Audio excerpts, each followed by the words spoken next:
This is the Living in Mid-Bloom podcast, lighthearted and heartfelt conversations about what it looks like to live, heal, and blossom in middle age.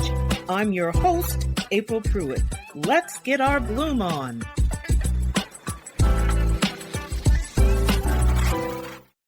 Hello, everyone, and thank you for joining me today on Living in Mid-Bloom. My guest today is Linda Weeks Di Filippo. Linda has her MBA. She has her MSW, Master of Social Work, and she's an LSW licensed social worker. And from what I understand, Linda, you're in private practice, but you also do community work, you said, with the Catholic Church.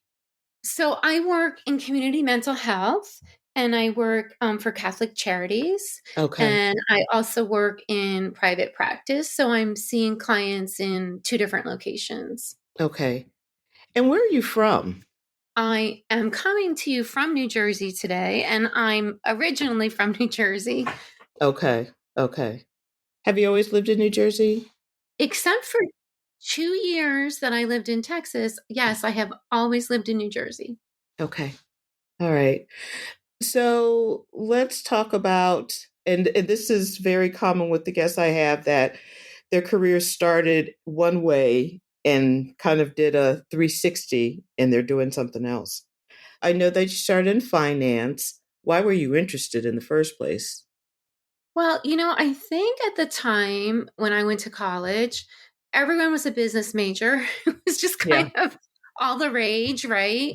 Yeah. I grew up with 5 kids, very much it was, get a degree in something marketable, get a degree in, something you can support yourself in. And I always liked business. I liked finance. I was good at it, but I don't know that it was my passion. Yeah. So what exactly were you doing in finance? I was working in corporate finance. I was working in kind of pharmaceuticals and consumer goods, working on different brands, evaluating mergers, acquisitions, Oh, wow. new products, all kinds of stuff. Okay. All right. Did part of that include any companies going public or? No, it was more in corporate finance, but I've always had an interest in finance. I'm an investor. I love to invest. I love financial wellness. I love talking about money. And after I had my first 2 children, I just could not devote the amount of hours to my job that was needed.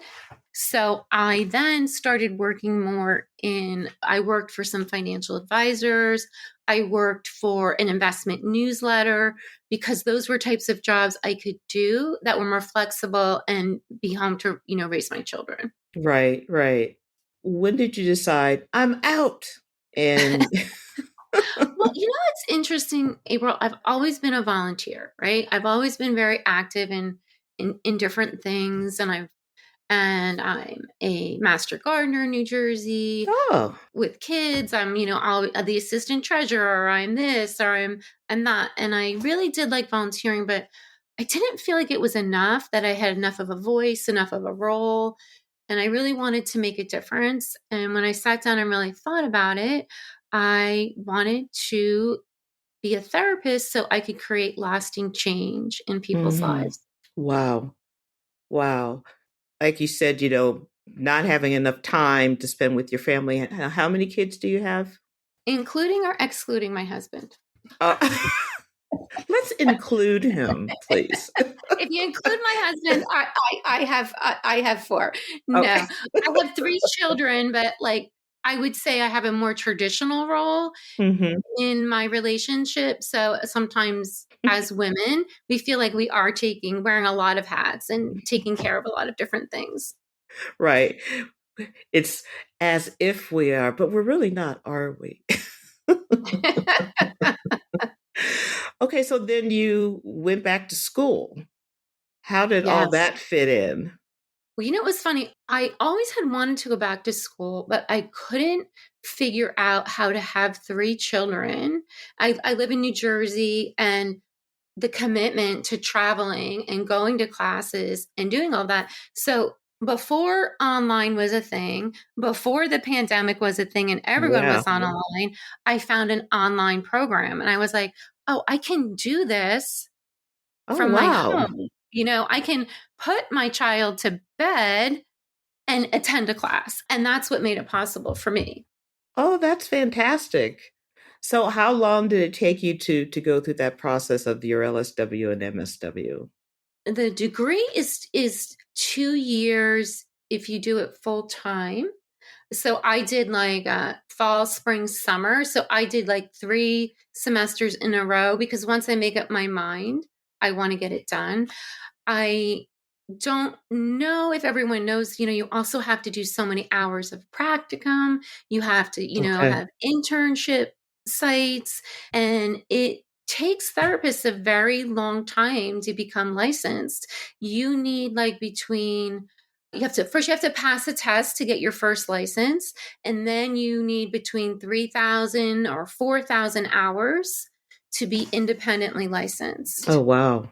And that can vary by state, what you state you're in. Okay. Okay. So how long was the whole process then? For me, it took me 2 years, and I am still working on getting my independent license. Okay. Well, and just like any other field, especially when you're talking about dealing with someone's mental health, the amount of hours put in, I can understand so much the importance of that. I've worked with many therapists. Some were okay, some were not okay. And I still, I hate to think, I still have a bad taste in my mouth at times because it's about trust and being vulnerable. Just in the back of my mind, I think about people that I felt took advantage of me, but then I have to think, well, I wouldn't be where I am if that didn't happen. I could have stayed with them and I wouldn't have found my current spiritual coach or anybody else that might have been helpful in my life. So I guess it's like any other field, like a broker. It's like, oh, how can I trust somebody if they've done certain things to me? Because I worked in compliance, so I handled customer complaints. Right, The right. same thing, people are vulnerable and they trust you. Hello. Now who is that? Well, that is Charlie has seemed to found me wherever I am and is barking at my door, even though I'm trying to hide. April, you bring up a really good point. I think finding any trusted professional is hard, whether if that's for your finances or for therapy, and it's very daunting, right? Where do you go? How do you do that? And I think we're so used to like, can I read some reviews and see if this person would be a good fit for me? But the thing about therapy is confidential, right? My clients are confidential. I cannot ask a client to write a review because that would be breaking their confidentiality. So I do think it makes it very, very difficult because I know when I want to purchase something or buy a new product, I love to go on Amazon and see what everyone else thinks Exactly. Exactly. before. And I think the other difference is there's such a power imbalance in therapy, Mm, right? great point. You're so vulnerable going there, and you may not feel like you have the right to voice concerns or you have the right to certain things. And I would, say to everyone, think of your therapy search as like you're looking for a job. Interview more than one therapist, right? Most therapists give a free consultation. Take advantage of that and see who is a good fit, right? Ask your questions, find out about their background. And then thinking about what questions to ask, because I know on my therapy journey, I wish I had understood more. As you said, your rights. I wish I had understood that more, but you're not really focusing on that. And depending on where you are in your journey, you may feel uncomfortable being assertive about what you need. So, how would you define, or how do you look at yourself as, what makes you a good therapist? What should people look for and demand? Because like you said, if usually a free consultation, and letting them know that you don't have to make a decision right away. That's the other thing I always think. It depends on that person's personality. Absolutely. And you know what? It is really hard and it is really daunting. And if you have a traumatic past or you've had certain experiences, you may not have those skills to stand up for yourself or to advocate for yourself. And you may just feel like, oh, what this person is telling me is right. Right. Right. And it definitely is a journey and it definitely is difficult. I would suggest kind of, and at the end I'll give you my blog. I did write a blog post on how to find a good Oh, fit. great. But I would suggest, having kind of a set of questions, right? Already in front of you, because it can be really easy to kind of Oh, lose, yeah. lose your train of thought. And I also think starting out with thinking about what type of therapy am I looking for? Because there's so many different types of therapy. Just as if you said to me, April, I want to get in shape, right? How many different exercise programs are out there? How many different Yeah. ways are there to do that? And everyone's unique and different things are going to work for different people. So, are you interested in someone who does a very structured session? That would be like, cognitive behavioral therapy. You are talking about the way you're thinking and how are we going to help you think more positively and what are the skills, right? Are you someone who wants more experiential? Do you want talk therapy? Are you looking for like a relational approach? Are you looking for a holistic approach? Are you looking for a spiritual approach? So I think I Mm. would like maybe start there and think about what's important to me. What do I find valuable in a relationship? And what do I want that relationship to look like? And then look at therapists who fit that criteria as like that first level of filtering down. And always, I think word of mouth is great too. If you have friends or connections who are willing to disclose that they're in therapy. And then the other thing is what other providers are in your life, like your primary care doctor or other doctors, often have a referral list and have vetted that therapist or have sent other people to that therapist. So that's another place you can look. That's really huge because the thought that, oh, there are different types of therapies. Is at the time that I was first seeking help, I was really very depressed. And I called a hotline because I didn't know what else to do. And, met with this person. And then it was finding me a therapist through their system. I had to wait 3 months before I could see somebody. And it was like, you're just kind of white knuckling it because I didn't know what else to do. I don't know how things are now. I mean, I know there are therapists that are online. I know therapists that don't even want to deal with insurance, which I understand. There's so many options, and I'm glad that you're sharing that because that really really helps people understand that it's not just kind of like looking in the phone book. It's first, what do you think you need? And hopefully that person that you find, one of those people you find, will help you through that process. Right. And I think the other thing too, April, is I think sometimes we enter into a relationship, whether it's with our therapist or with our hairdresser, and Yeah, we don't feel like we have the right to break up or make a different choice. Right. right, And sometimes so I think just because the first person you find, if they're not a good fit, they're not a good fit. And it's okay to move on. Right. right, And I always tell people I want you to have the right fit. I don't need you to pick me. I need you to pick someone who fits you, right? right, right. And I don't take it personally. But it's hard. It's really really hard to find the right person. It And is. what research and studies have shown is that one of the best predictors of a positive outcome of therapy is the quality of the therapeutic relationship. So if Mm, you don't feel comfortable, if you don't feel safe, and if you don't feel supported in that session, it's probably not going to have the best results. And it's your time and it's your money, and you should be getting the best results. hmm. That's a good point. When I listening to you say that, I remember a therapist I was with for probably about 18 years. And honestly, I'm like, I'm still standing.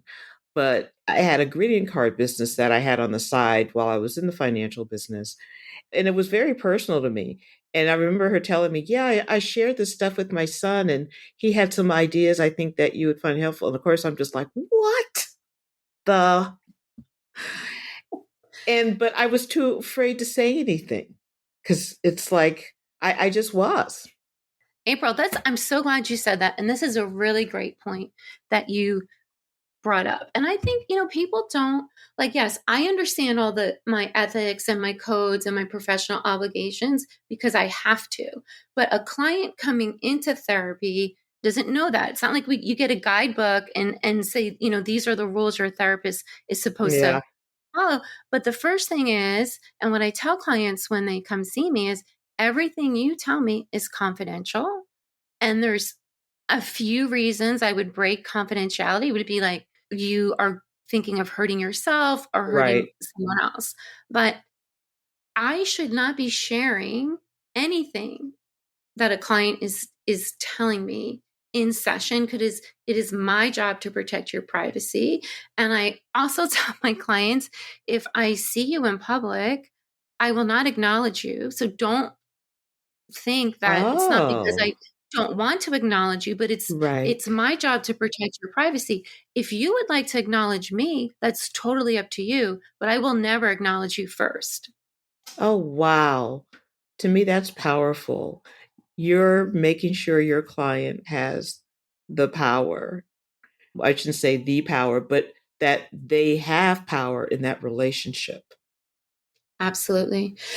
And for many clients, right? For many people who have a trauma background and they don't feel like they've had power before, part of, creating that safe relationship, creating that therapeutic relationship is letting them know that they do have power and they do have choice and that this is their session and I'm going to collaborate with them alongside of them. It is never my job to tell someone what they should do or what they shouldn't do, but we could talk about it, right? We can explore it, we can understand it better, but that's not my role. Yeah. Yeah. I know when we first spoke a few weeks ago and you were sharing this, I'm like, oh, I wish I had known that. But I'm glad that this is an opportunity for other people to hear this because, like I said, I've talked about the difficulties going through different therapists and their antics. And one thing that I think I've learned is that how healthy is the therapist?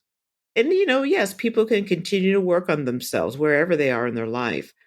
But if you're at a point where you're not able to, you hope that they recognize that. But clearly, a lot of people don't. They just don't. And it reminded me they're just a person. Absolutely. And I think in any profession, right? Whether it be doctors, therapies, whatever, there's different degrees of proficiency. And I do think that people get into this field with the best of intentions, but you have to make sure you have done your own work and you have to make sure you have the right boundaries. And I should not be self disclosing are talking about myself in session. That is your session, and I am there to focus on the client. And if someone is doing a lot of self disclosure or sharing things that are making you kind of feel uneasy, you need to sit up and take notice of that. Yeah. Yeah. With that therapist that I had that lengthy relationship with, and I've said this on the podcast before, I ended up suing her successfully because she had not been properly licensed for the past 7 years that I'd been working with her. Oh my goodness. And she disclosed that she was working with a teenage girl and her frustration. And all I thought was, this woman has to be stopped. This is wrong. And the only way I found out was from my next therapist, who would throw me hints like, and Mm-hmm. you have to be licensed, and there's a directory you can look at. And I was like, well, let me look up my previous therapist. And I was like, wow, she's not on here. And confirmed that, yeah, she hadn't been licensed. So, April, that's a good point. You can always check with someone's licensing board if their license is current, because part of keeping your license current is you have to be taking like so many CEUs each licensing cycle. You have to be keeping your trainings up to date, and that's important, right? Things change mm-hmm. and everyone needs to continue on with their education. I would say the other thing is you also have to know as a therapist that when you need yourself to seek consultation or seek support, Yeah. she shouldn't be confiding to you about a client. She should be going to peer support or to consultation to work that out. And also, therapists hear a lot of stuff. And Yeah. sometimes you have to recognize in yourself when you should have your own therapy to be processing all of the things that you're hearing. Mm, yeah. And of course, that's not unusual, especially when you're in a field like that there are things that you need to talk about. Absolutely. In the proper places and not with your clients. Exactly. Exactly. Oh yeah, and she did ask me for financial advice too, so. That like if we're talking about kind of red flags, those Yeah. are some of the red flags. And but like you said, it's not like you get this consumer handbook. It's not that like therapists are not allowed to have dual relationships with their clients. We are in a therapy relationship. I should not be asking you for anything. We should not be involved in any other kind of business level, bartering, anything else. It's a power imbalance, and Mhm. that should be respected. Yeah. Yeah, I sit here and think, and you talk about a pamphlet. Maybe there should be. I mean, I know every state has different laws. Every state has boards that monitor and handle complaints, but there've got to be like some standard things that everybody needs to know about therapy. So I don't know. Maybe that's a project that needs to be worked on. Yeah. Or and there may be something out there. I, I Yeah. I don't really know off the top of my Yeah. head. But I also think, the other thing to think about when you're looking for a therapist is think about, do you want like a licensed social worker? Do you want a psychologist? Do you want a professional counselor? Do you want like a licensed marriage and family therapist? So you kind of have to think about Mm. what school of thought are these therapists from? And Mhm. does it Mhm. align with what I'm thinking? Social work is very strength based, right? It's like when a client comes in to see a social worker, we want to think about what are their strengths? How can we support those strengths? How can we recognize those strengths? Some people's view is more like, well, what's the problem and how do we fix the problem? Mhm. So I think also doing a little bit of research on what type of therapist or what school of thought most aligns with, your values and your goals. Well, and there's more information out there now than there was 20 years ago. Right. You couldn't go on the internet, right, It, and it, research it. exactly. Exactly. I think the other thing that is very important to me and should be part of any therapy plan that, maybe potential clients aren't aware of is you should have treatment goals. You should have a treatment plan. And those goals should be decided on together as a collaborative Hmm. process. And you should be checking in on those goals on some type of periodic. Uh, Wow. so if someone comes to me, so if you came to me, April, and you said, I'm really feeling down or I'm depressed, the first thing I would do is I would use a measurement tool to give you a questionnaire and kind of gauge your depression. And then I would we come up with a treatment plan and we talk about the things that we were going to work on. Okay. And then we would check in and then we would take that assessment again. And I'd say, okay, April, it seems like you're feeling better or you're feeling the same. How can we work on this? Because therapy should not be without an ending or without a goal in sight.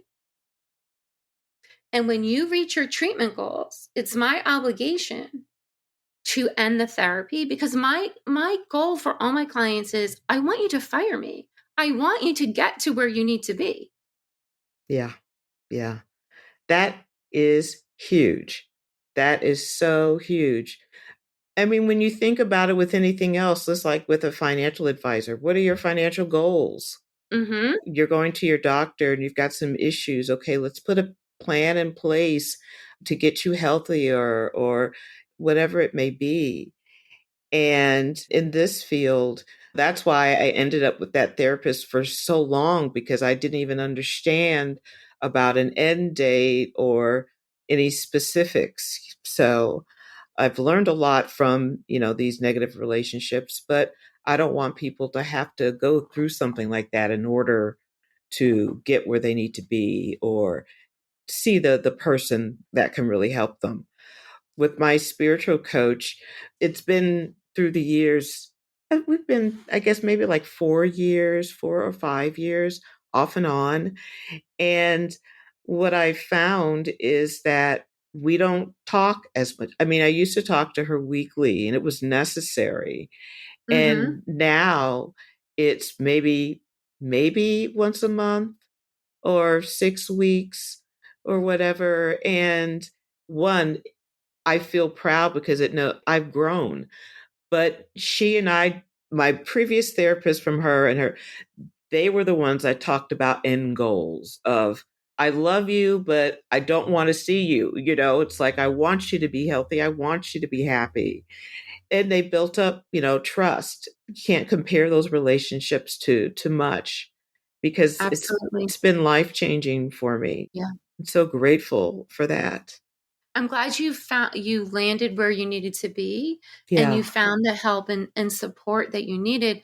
Because April, I think what's really hard is sometimes when people reach out and they have a bad experience or they have a negative experience, it's then hard to trust again. It's then hard to do that again. I would just encourage anyone listening that you can find the right fit and it might take some work. And it's okay to break up with your therapist if they're not the right fit. Yes. I like that breaking up because that's what it feels like. you Right. know, I have some bad news. I'm sorry, Yeah. Yeah. And it's like, right, but it's part of our processes, it's part of our attachment, it's part of how we were grown up. So if advocating for ourselves, we never hmm learned that or we weren't supported as children, it can be really, really hard for people to do that. Yeah, very true. So I want to talk about trauma. In my case, trauma revealed itself years after it occurred because I disassociate. I was diagnosed with dissociative amnesia. I know in that instance it's going to be hard for a therapist if I don't even know what's happened. And the therapist that I had for all those years, once I was able to figure it out with the help of family, she did tell me that she thought that was probably the case, but she couldn't say anything because I'll give her that. She's like, I can't tell you that if you're not consciously aware of Hmm. it. That's just going Hmm. to. And I understood that. At least I got to a point where I was able to reach that understanding and then quickly realize that she was not the person to help me any further. Let's talk about trauma. What is trauma?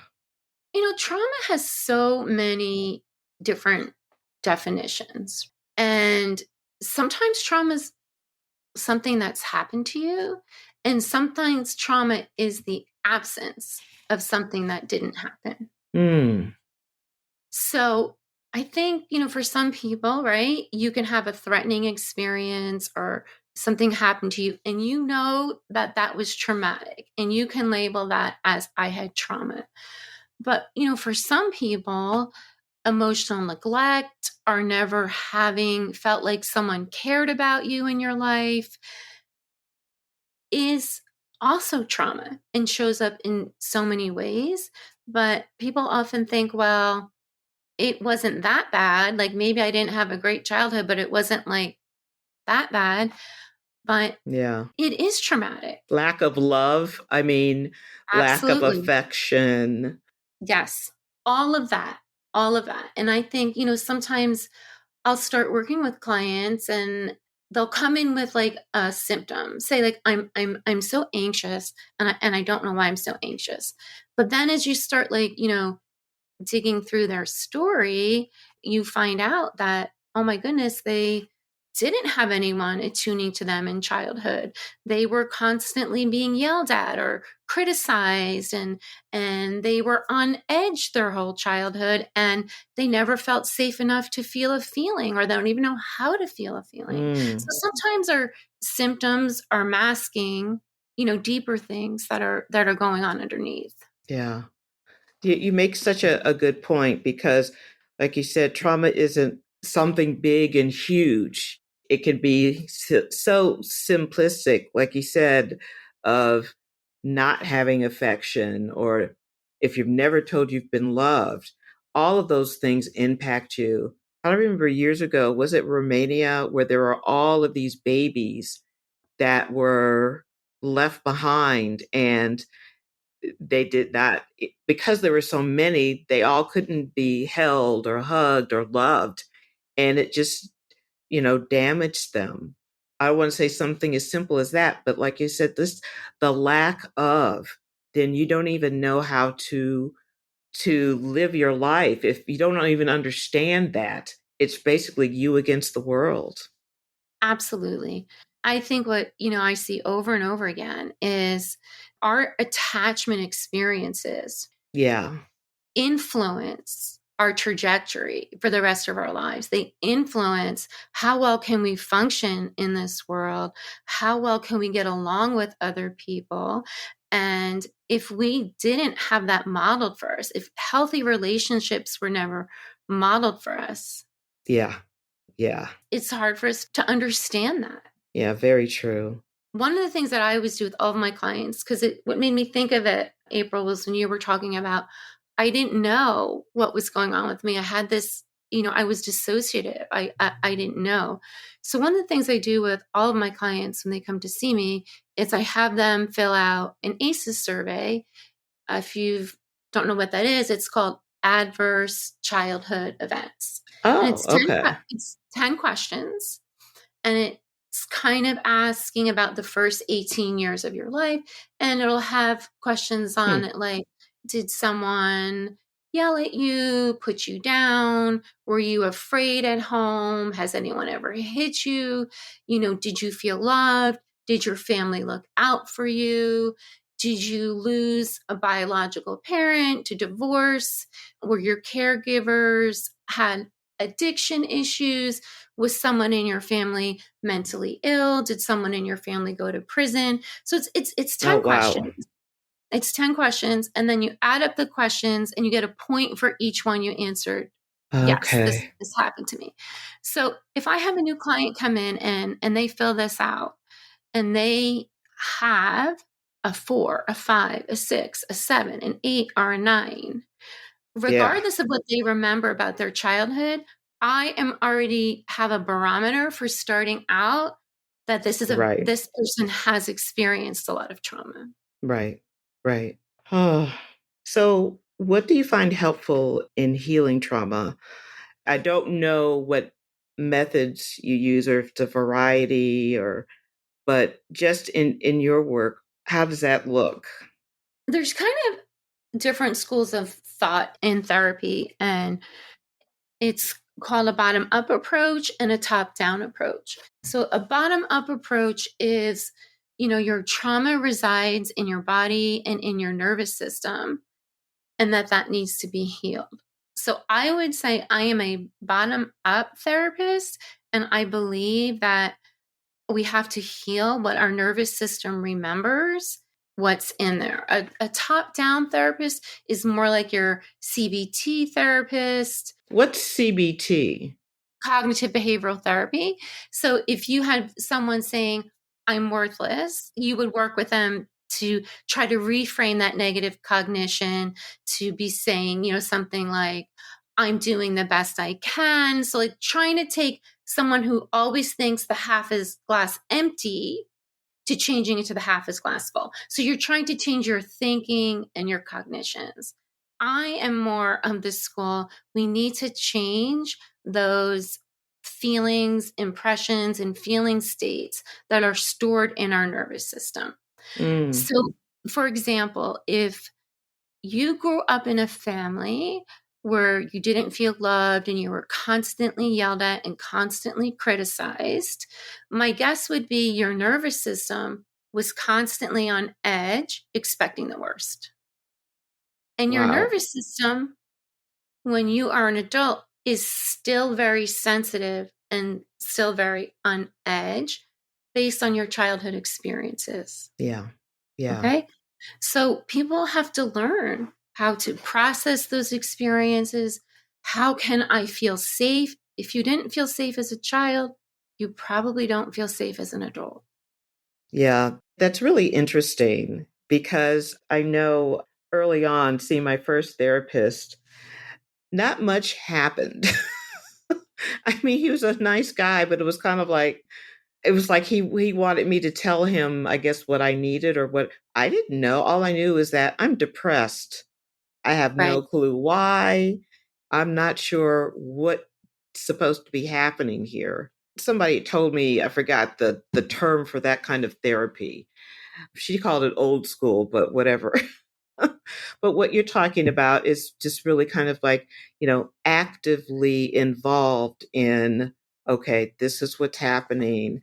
You don't need them to tell you to be able to understand when they're clicking those boxes, because to them, they're just boxes and they don't have it, and they may not have any way to relate that to trauma that they don't understand was trauma.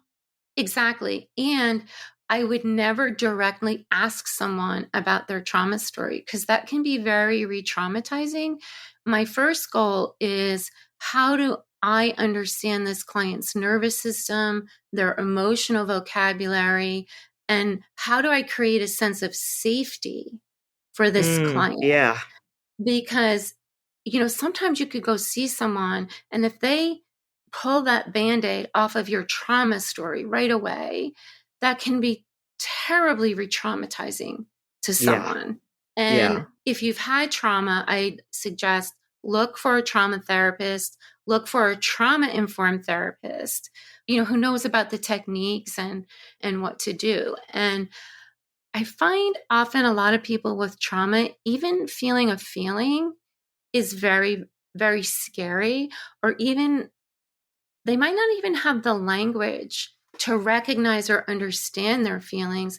Because, similar to what you said earlier, April, is if we learn to cope in childhood by disassociating or shoving those feelings down, because that's how we survived, right. someone might not have that skill set, and we might have to go very slowly and just start to be okay with recognizing feelings and understanding where our nervous system is and understand why we are feeling so overwhelmed. Yeah, yeah. That speaks to me a lot because as I was going through the process with the last few therapists that I felt were competent, is the overwhelming pain and not understanding where it came from and then not wanting to feel it because it hurt.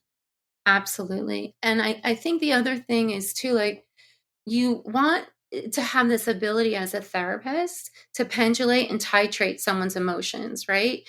You want to help your client feel things a little bit at a time at a pace that they are comfortable with. Yeah, And that takes time and that takes understanding. So you can think of your nervous system as three separate phases.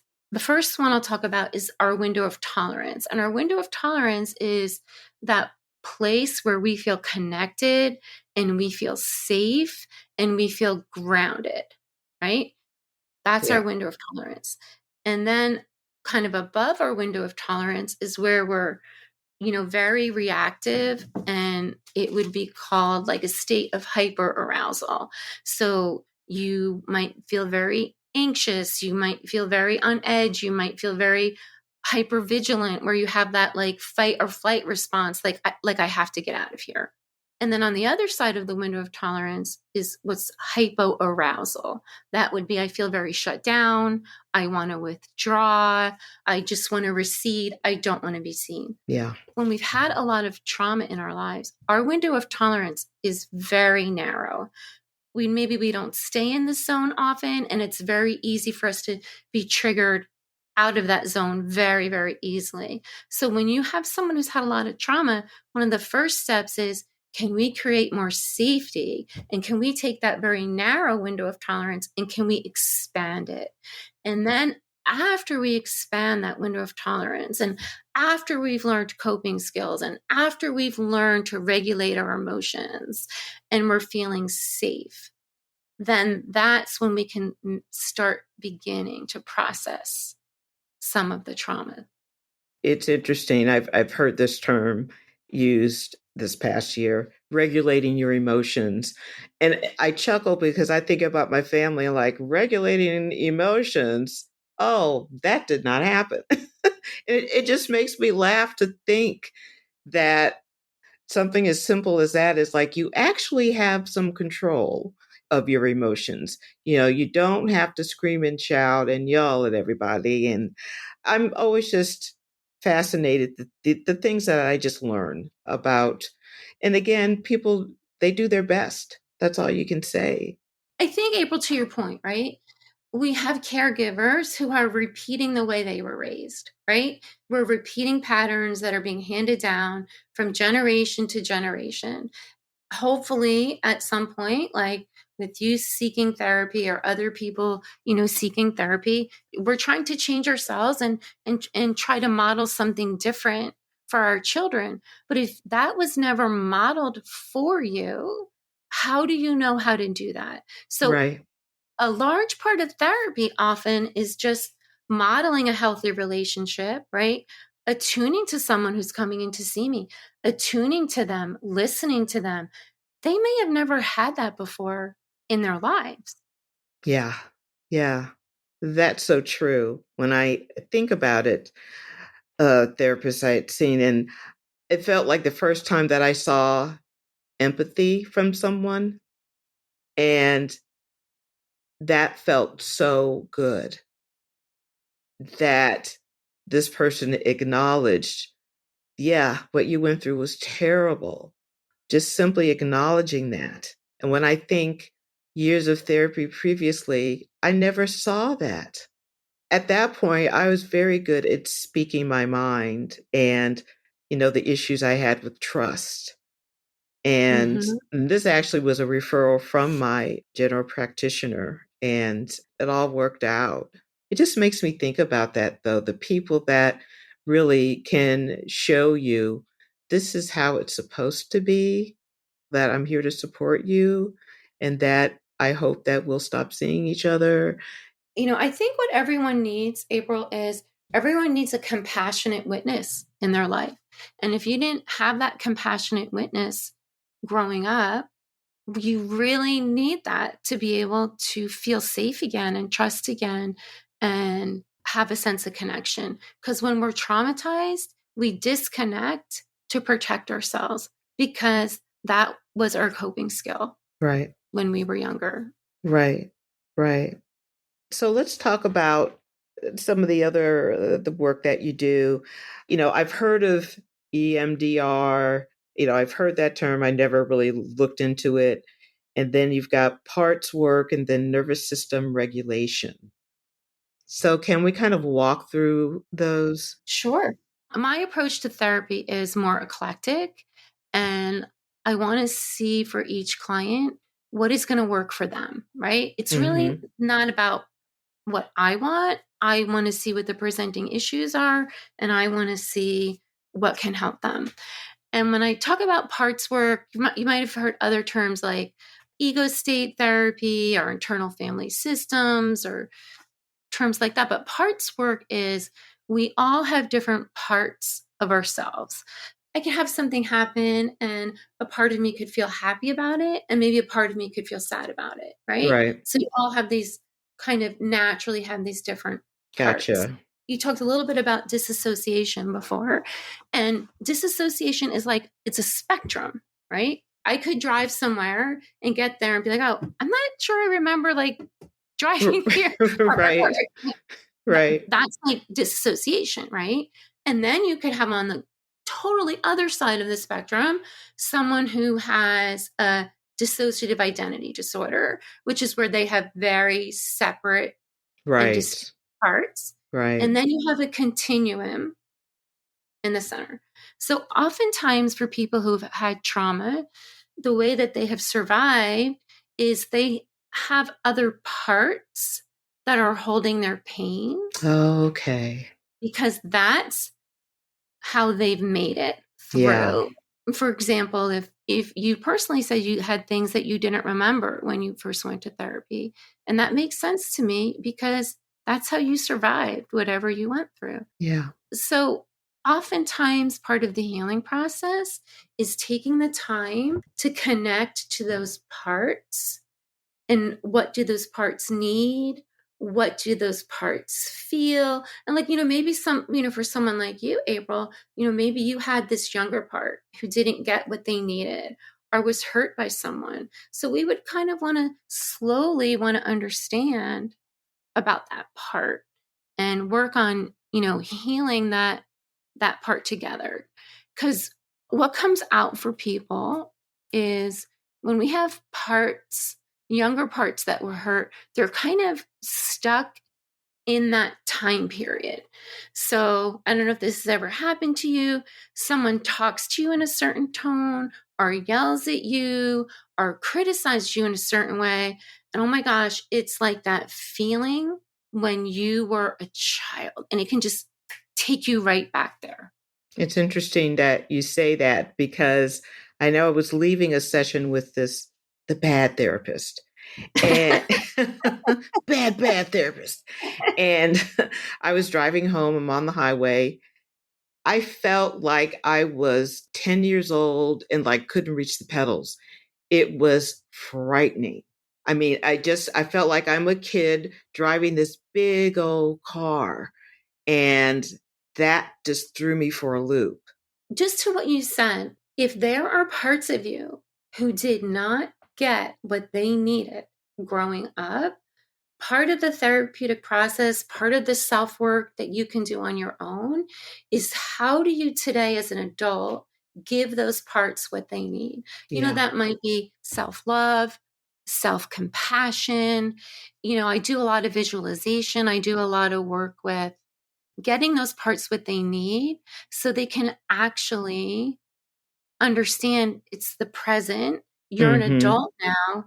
You're safe now. And they don't have to be carrying this weight, and they can let this weight go. Right. Right. No, those are really, really, really interesting points. And, I have had times where I've experienced PTSD.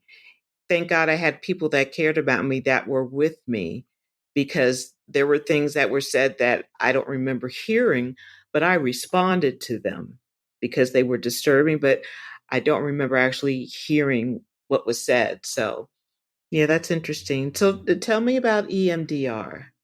So EMDR stands for eye movement desensitization reprocessing.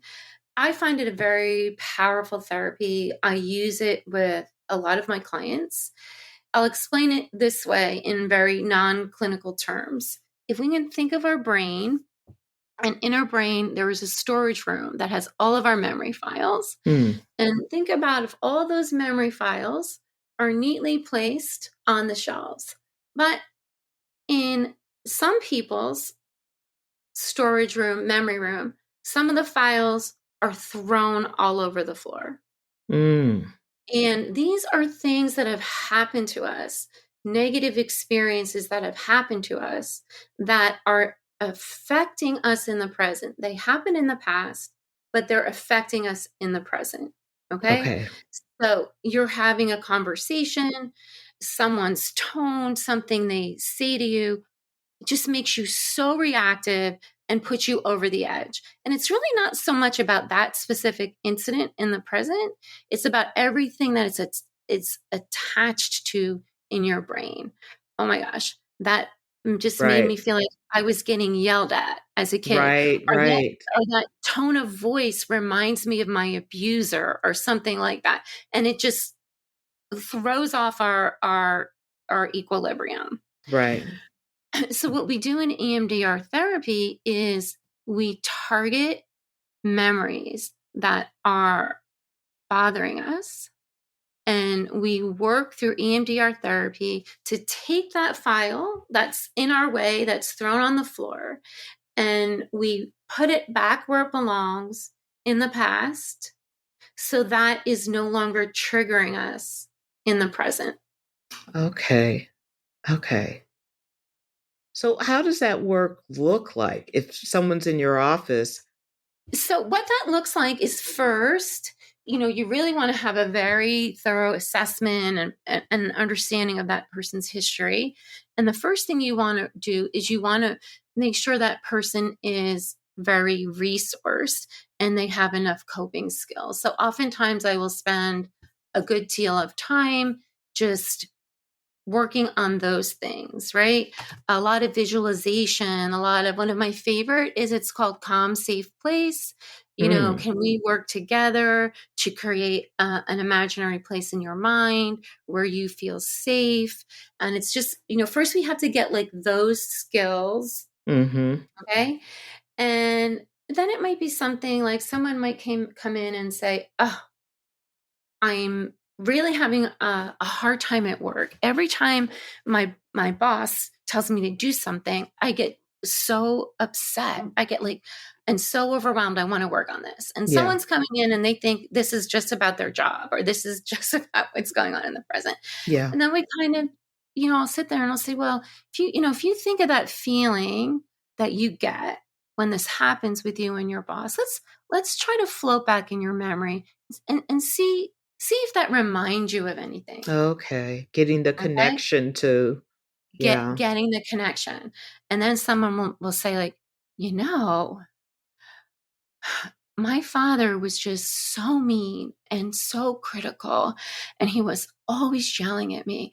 And I remember this one time I didn't put my bicycle away, and he was screaming at me. Oh Mm. my gosh, this is Yeah. what it's reminding me of. Oh, wow. Wow. So then we would take that memory, and I would ask the client, I want you to think about that memory.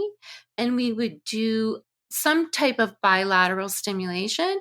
And that is activating your right and left brain alternately. And that's what helps us process that old memory and put it where it belongs. So I use tappers. People can just hold these things in their hands and it kind of like buzzes alternatively. Some therapists use like eye movements, like follow my eyes, or they use lights. There's different things to do. So Okay. I'd say, think of that memory. Give me a level of distress from 1 to 10. Where do you feel that memory in your body? Maybe someone would say, oh, my heart feels heavy, or I feel fuzzy. And you do a number of rounds of bilateral stimulation, so you can take the distress, say maybe from something that's a 7, 8, or 9, and we're working to get it to a 0. Mm. Yeah. Then what people find is that something that was triggering them is no longer triggering them. And, when you're working through it, you're looking at it, you're seeing it for what it is. It's not a mystery anymore, or it's not that thing you never talked about. It's always there, but you don't say it out loud and address it. Exactly. Exactly. And it's really targeting those negative core beliefs we can get about ourselves as a result of our experiences. So maybe for that person, when they get yelled at, I ask them to identify a negative core belief about themselves. And it might be something like, I'm not worthy, I'm not good enough. And I'll say, what would you rather believe about yourself? I want to Mm-hmm. believe that I am good enough. Right. So that's what we're working on through these processes, to take that negative core belief and turning it into what you would rather believe about yourself. And then the other part of EMDR therapy is you can also work on something that's called like future installations. So then I'd want to work with that client and I would say something like, I want you to imagine a movie in your head of your boss coming in and saying something to you. And I want Mm. you to imagine you successfully handling that. And so you want to imagine the positive, right? You want to imagine the success.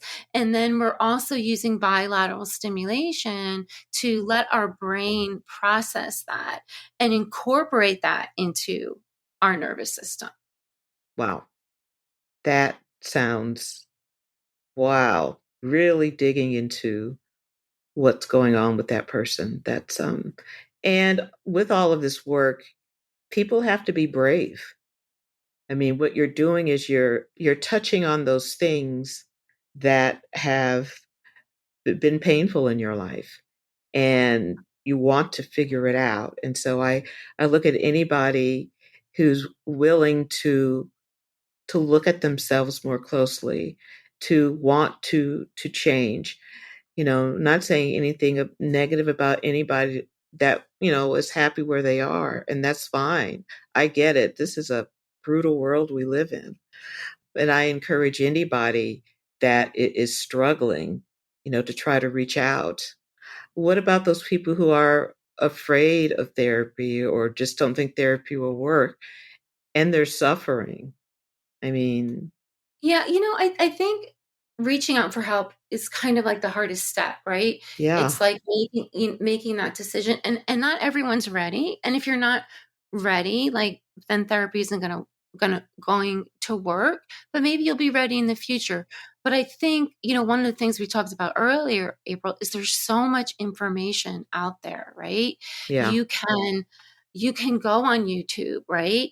You could search calm, safe place and you could practice that on your own and you could start learning how to regulate your emotions, Mhm. or you could, there's so many self-help books and maybe finding support from your friends, Yeah. maybe taking a chance and telling someone, you know what, I've been feeling kind of down, and seeking connection. Like we're all seeking connection. Yeah. But when we've had a trauma or a tough past, that can be really scary. Maybe we just need to start taking a small step at a time. Yeah. Yeah. Tell me, what's the best part of your job? What's the best part? I think the best part is just seeing people change and seeing people not having to suffer. One of the things I love to do in therapy is I love to point out what's different and what's progress, right? Mm. So if Yeah. someone has come in and said like, "Oh, every time I go and see my father, I'm so anxious. I'm on edge. I feel like that same little girl that I was." And then they come in after we've done parts work, we've done EMDR, we've worked on regulating our nervous system. They'll be like, I went to see my dad and I was okay. I was okay. And I'm Wow. like, and I love to say, well, tell me what was different this time for you? What did you notice? And they might say something like, you know, I was able to stay in my adult self. Mm. I I told that little girl, that part of myself, that she could go somewhere else and she Right. didn't have to be there that day. And I'm an adult now and I could handle it. The adult is running the show. that adult is running the show. That's huge, though. That is huge. Hearing you say that, I've had those conversations with my spiritual coach that, see clearly changes I've made in my life, things that I didn't think were possible, and they are. It's just finding the right person to work with or people to work with, and having some faith in yourself, and just be ready to do the work, because whether you're suffering and pain or whatever it is, it's not going to go anywhere if it's not addressed. However want to figure it out, but I don't think many people can, and unless you're reading up everything on your own, that you can kind of just figure it out on your own. Yeah. I think change is hard, right? Yeah. Change is hard. And for me, change doesn't really happen in therapy. I think you come to therapy to learn skills, and change happens in between the therapy sessions That's a when, great when, point. Yeah. when white people are willing, right, to increase their self-awareness, understand their reactions, and want to choose something Yeah. differently. Yeah. And healing and change isn't necessarily always like a linear path, right? Sometimes Mm-hmm. it's 3 steps forward and a step back, but hopefully we're all going to have very long lives, and it's worth it. The change is worth it for what it can bring Yeah. into your life. Yeah. Is there anything else you want to share before we end our conversation? I would just encourage people that what happened to you isn't your fault, and it doesn't have to define you. And when we've had a lot of trauma, sometimes we have these negative core beliefs that it was my fault, or I'm not worthy of this, or I'm not worthy of love, or I'm not worthy of good things. But I just want to like instill some hope and say that you can get help Yeah. and you can feel better. And I know it's sometimes hard to ask for that help, but I think you only have something to gain rather Yeah. than staying in the same place that you are. That's great advice, Linda. And of course, I'll have all your contact information out there for people to be able to reach you. I thank you so much for being a guest today. I've really enjoyed getting to know you, and this information is so powerful.